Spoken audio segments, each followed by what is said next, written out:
Assalamualaikum warahmatullahi wabarakatuh. Waalaikumsalam Apa kabar anak-anakku hari ini? warahmatullahi Sehat semua ya? Alhamdulillah baik. Alhamdulillah. Pada hari ini kita berjumpa kembali dalam pelajaran Ibu yaitu Sejarah Kebudayaan Islam. Sebelum pelajaran kita mulai, kita baca doa dulu. Mari bersama-sama. A'udzubillahi minasyaitonirrajim. Bismillahirrahmanirrahim. Rabbi zidni ilman nafi'ah warzuqni fahma. Amin. Semoga lewat doa ini kita diberikan ilmu, tambah ilmu yang bermanfaat dan diberikan kepahaman yang sempurna. Amin Allahumma amin. Ilmu pelajaran sejarah kebudayaan Islam ini nanti yang akan Ibu berikan adalah tentang sejarah Perang Uhud yang dialami oleh kaum muslimin. Anak-anakku sekalian sudah pernah dengarkah tentang Perang Uhud? Belum ya? Kalau ada yang sudah pernah, boleh bercerita. Ada yang tahu Perang Uhud itu apa? Yang tahu nanti akan Ibu kasih hadiah. Belum, Bu. Bapak ceritaan, Bu. Ya. Hari ini kenapa kita harus mempelajari sejarah kebudayaan Islam? Kita akan dengan mempelajarinya kita akan tahu bagaimana perjuangan jihadnya kaum muslimin dan kita bisa lebih semangat kembali karena kalau dulu itu jihadnya berperang, kalau hari ini berperang dengan pedang melawan musuh, hari ini jihad kita adalah jihad berperang memerangi nafsu. Jihad dan semangat kita adalah jihad untuk thalabul ilmi. Gitu ya anak-anak ya? Ya, Bu. Ibu akan sedikit memberikan keterangan tentang Perang Uhud. Nanti anak-anakku bisa membaca di buku yang sudah ada. Jadi Perang Uhud adalah pertempuran antara kaum muslimin dan kaum Quraisy yang terjadi di dekat Gunung Uhud. Perang Uhud ini terjadi pada tanggal 15 Syawal tahun 3 Hijriah. Sebagai aksi, kenapa Perang Uhud ini terjadi? Perang Uhud ini terjadi dari aksi balas dendamnya bahasa kita ya. Balas dendam kaum Quraisy atas kekalahan mereka di Perang Badar, perang sebelumnya. Meskipun sempat unggul, kaum muslimin mengalami kekalahan karena sebagian pemanah meninggalkan pos strategi mereka. Saat Perang Uhud ini terjadi, kaum muslim memiliki pasukan 700 orang, sedangkan tadinya ada 1000, tapi menjadi lebih kecil yaitu 700. Sedangkan kaum kafir Quraisy memiliki 3.000 pasukan, yaitu terdiri dari 200 pasukan berkuda, 700 pasukan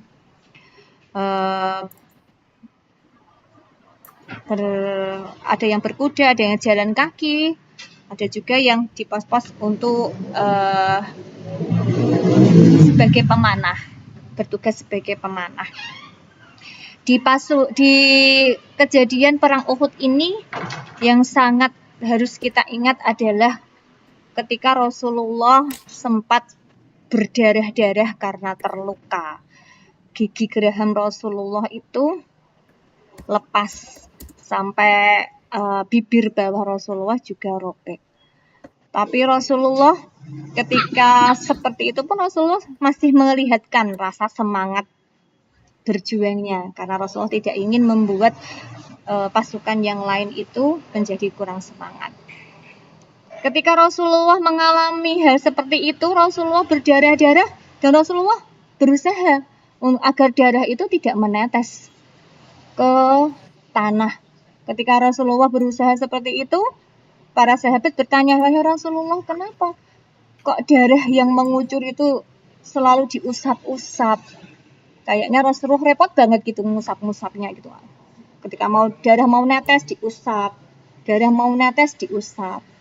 Rasulullah menjawab, "Wahai para sahabatku, ini aku mendengar ada malaikat yang berkata, sekiranya ada darah Rasulullah setetes pun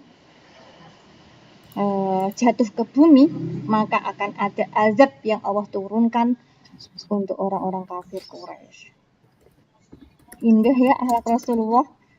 Kalau saya mah suka aja ya. Kalau kalian gimana? Ada musuh tuh, kita mau merangi. Terus kok malaikat ada yang berkata, ini kalau ada sedikit darah menetes ke tanah saja, pasti Allah mengazab semua. Berarti kan kita dibantu oleh Allah ya untuk mengazab dan untuk memerangi, memusnahkan musuh kita ya. Seneng nggak kira-kira? Seneng nggak? Banget. Seneng banget ya. Jadi kita nggak usah berusaha, nggak usah kangelan apa ini, nggak usah kesulitan untuk memerangi mereka. Sudah cukup teteskan aja darah biar Allah mengazab mereka. Tapi tidak, Rasulullah berusaha agar darahnya tidak tertetes biar Allah tidak mengazab orang-orang kafir Quraisy. Rasulullah hanya ingin membuktikan dengan kekuatan kaum muslimin, semangat jihad kaum muslimin berhasil mengalahkan kaum kafir Quraisy. Dalam peperangan Uhud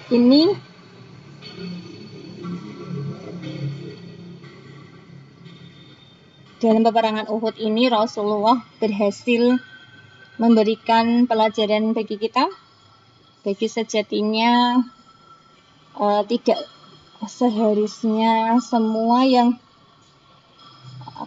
kekerasan itu dibalas pula dengan kekerasan. Bisa jadi ketika Rasulullah berusaha menyebak atau menyilak atau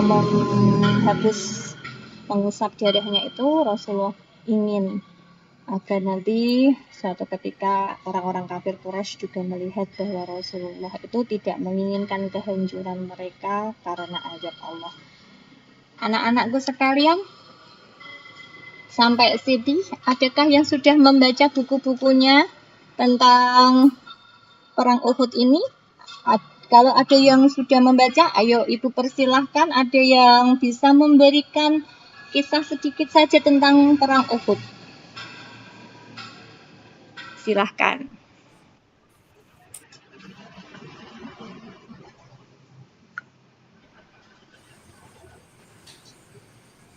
Ada yang mau bertanya?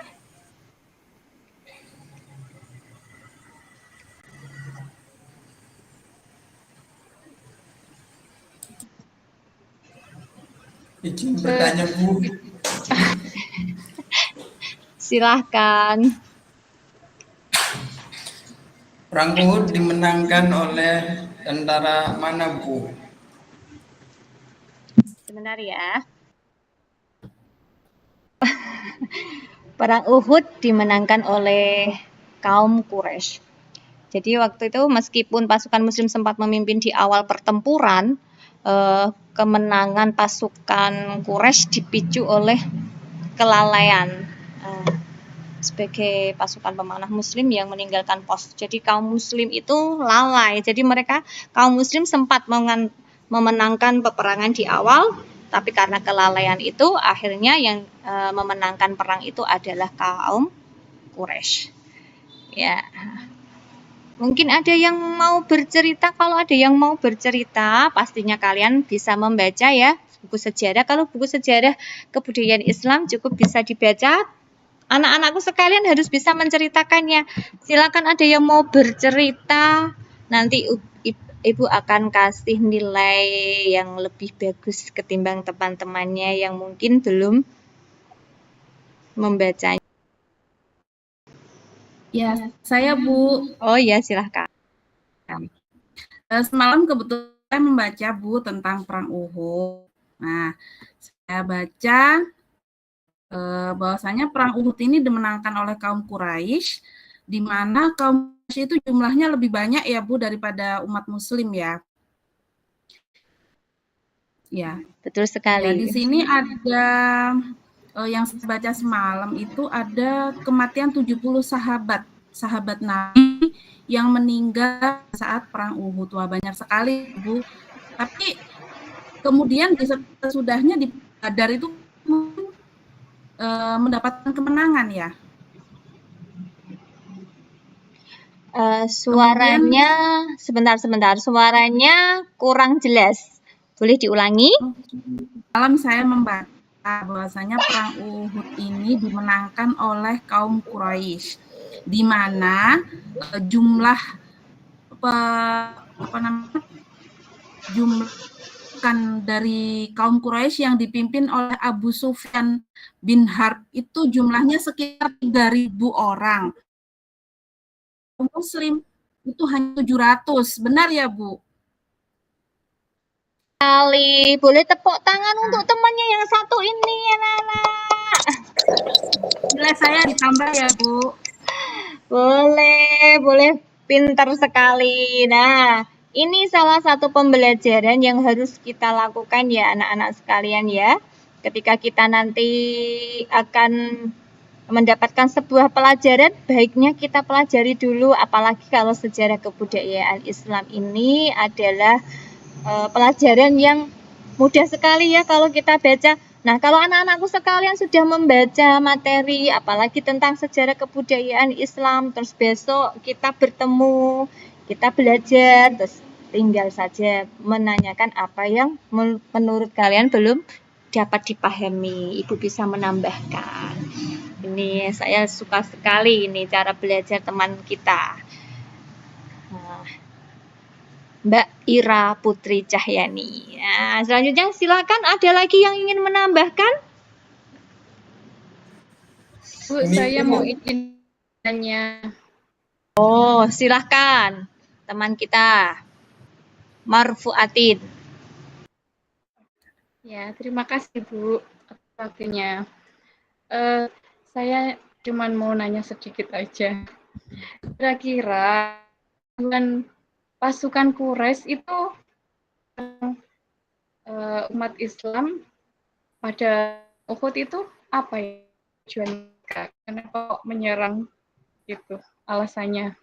Terima kasih.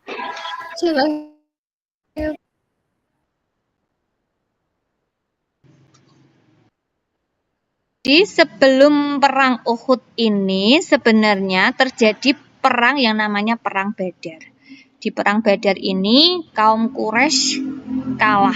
Jadi mereka itu dendam gitu ya. Dendam ingin membalas atas kekalahan yang mereka alami. Maka dari itu terjadilah perang Uhud. Perang Uhud kenapa kok dinamakan perang Uhud? Karena ini terjadi di Gunung Uhud. Anak-anakku sekalian, semoga ya nanti kita dapat fadal ziarah Makkah Madinah. Jadi kita bisa Amin, Bu. menyaksikan Amin. bagaimana perang Uhud. Kita bisa berdoa di sana, mendoakan para syuhada. Amin Allahumma. Amin. Nah, ya. Besok kita study tournya ke sana, Bu. Amin ya, kita study tournya di sana ya. Mulai hari ini harus banyak nabung, jangan suka jajan. Siap, insya Allah. Iya, ayo ada yang mau bertanya atau malah bercerita seperti teman kita tadi? Ayo silahkan. Yang bercerita atau menambah cerita dari ibu akan ibu kasih nilai yang bagus. Silahkan teman-teman. Silahkan anak-anak sekalian. Jadi di perang Uhud itu pasukan muslim itu sempat unggul di awal pertempuran.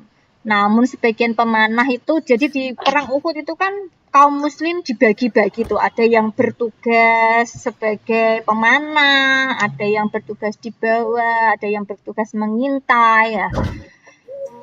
Pasukan yang pemanah itu tergoda melihat harta rampasan perang yang ditinggalkan oleh orang kafir Quraisy. Jadi mereka itu melihat ada harta banyak di bawah, akhirnya orang-orang pasukan atau kaum para kaum muslimin yang mendapatkan tugas untuk menjaga pos-pos yang bertugas memanah itu malah meninggalkan tempat, turun untuk ikut merebut atau ikut meminta hasil barang rampasan atau jarahan atau barang apa itu namanya dari yang ditinggalkan oleh para orang kafir Quraisy yang sudah kalah. Nah, dari situ terus langsung karena mereka meninggalkan pos, orang kafir Quraisy kembali menyerbu dan akhirnya sudah kekalahan terjadinya itu. Jadi kalau kita dari awal sudah komitmen, sudah berjanji, harus dipegang janjinya. Orang kafir, orang muslim di perang Uhud ini bisa kita ambil pelajarannya karena mereka tidak komitmen, mereka tidak menjaga janji dari awal. Apa yang sudah mereka sudah diberikan tugasnya kepada mereka, mereka tidak bertanggung jawab. Akhirnya terjadilah kekalahan. Ada yang kembali mau bertanya atau mau bercerita kembali? Nggih. Pertanyaan, Ibu. Oh iya, ayo silahkan. Untuk korban perang Uhud apa saja ya, Bu?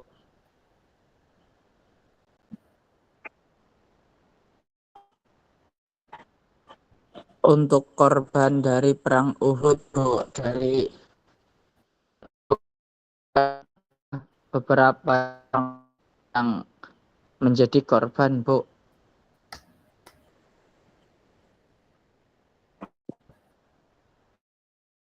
Betul.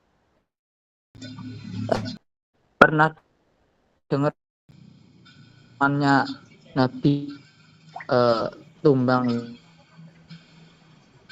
Oh iya, ini agak putus-putus ya suaranya, tapi nggak apa-apa. Ini Ibu jawab. Mungkin pertanyaannya siapa yang menjadi korban di perang Uhud ya. Banyak para syuhada yang meninggal di perang Uhud itu, tapi yang perlu kita ingat dan adalah yang membuat Nabi juga sangat sedih adalah paman Nabi sendiri itu juga menjadi korban, menjadi syuhada di perang Uhud, yaitu Hamzah bin Abu Muthalib. Nah itu, jadi itu paman Nabi juga menjadi syuhada di perang Uhud, sedangkan Nabi sendiri itu giginya patah, bibirnya juga robek, berdarah-darah itu. Kalau hari ini bayangkan kita diminta untuk jihad berperang, berani nggak kira-kira ini anak-anak ini? Berani, Bu. Berani ya? Bu. Oh, keren sekali. Takut Saya Bu, takut, sekarang Bu. bawanya itu alat-alat tajam Bu, bawanya sajam gitu nggak berani saya. Kalau sekarang Mundur duluan berani saya. kalau diajak jalan-jalan sama ibu guru ke sana. Iya Bu, jangan perang, takut lihat Palestina itu loh, takut Bu. Mending ke Kan Arab kita Saudinya ziarah kita saja ya, umroh Bu, aja ya. Bu. Oh gitu ya, Kita iya. ziarah aja. Saya lihat pengen ke sana. diajak jalan-jalan ke Gunung Uhud sama Bu Guru aja. Oh iya, Mau dong. amin, amin. Kita mengamini ya, kita nanti berada di Gunung Uhud. Janji kalau sampai sana pas Amin, ya musim Rabbal panas, Alamin. jangan terus nggak mau turun dari bus ya. Bu, di Gunung Uhud ada dawet nggak ya, Bu? Gimana? Di sana ada es dawet nggak ya, Bu? Waduh, itu pertanyaannya. Boleh lah, boleh nanti kalau ada yang mau umroh bawa dawet ke sana sambil jualan. Oh, sekiranya laris Nanti saya tak itu. jualan, Pak. Saya tak Bu. jualan nanti biar dapat untung. Ya. Gimana? Abangnya Khadijah pelajaran, Bu. Bagaimana? Diulangi bisa? Mau pelajaran. Pelajaran G. Oh ya. Itu yang bisa Ibu sampaikan anak-anak sekalian. Semoga dengan pelajaran yang Ibu sampaikan kita semakin yakin bahwa apa yang sudah diperjuangkan oleh Rasulullah dan para syuhada adalah hal yang begitu beratnya. Maka dari itu kita perlu bersyukur. Jihad kita hari ini bukan jihad yang bentuknya harus berperang di medan perang, tapi jihad kita hanya cukup jihad dengan nafsu kita sendiri. Jadi teman anak-anakku sekalian, jihadnya itu jihad yang kalau belajar harus belajar sungguh-sungguh, jangan lihat HP, jangan nonton HP, jangan main game. Gak ada yang suka game kan ya? Belajarnya yang sungguh-sungguh, uangnya ditabung. Kalau belajarnya di game gimana, Bu? Bagaimana? Kalau belajarnya di game gimana, Bu? Oh gitu, boleh. Kalau belajarnya di game boleh. Itu dulu yang bisa Ibu sampaikan. Semangat dalam belajar, semangat terus. Sampai jumpa di jam pelajaran Ibu berikutnya. Terima kasih. Kita tutup dengan bacaan hamdalah. Alhamdulillahirabbil alamin. Bu, jangan lupa hadiahnya ya, Bu. Warahmatullahi wabarakatuh. Siap, hadiah menunggu. Ditunggu hadiah jalan-jalan ke Terima sana. kasih Bu.